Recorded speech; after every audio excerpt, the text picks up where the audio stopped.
That's better. Hey everyone, Kimberly Rivera here with Keller Williams Realty. So I want to talk about something that seems to be becoming a trend right now in the real estate market in my area, is delayed settlements. It's extremely frustrating to my clients and to all parties involved, okay?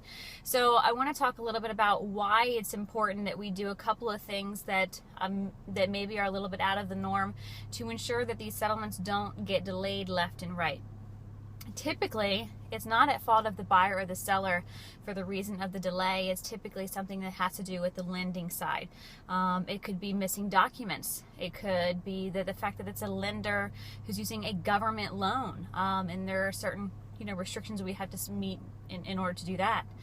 So some things I can tell you that are pointers is, one, when you're writing the contract, let's all have a realistic expectation of that settlement date. Let's not just pick one off the top of our head. Let's verify that the lender and the loan type can handle that date. That way we're all on the same page.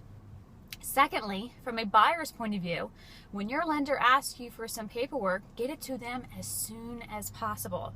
Be ahead of the game, okay? So what I tell my buyers is, when your lender says jump during this process, you say, okay, how high, okay? And third is your real estate agent really should be proactive and kind of just keeping in touch with the lender and all parties involved to make sure that every detail is being taken care of.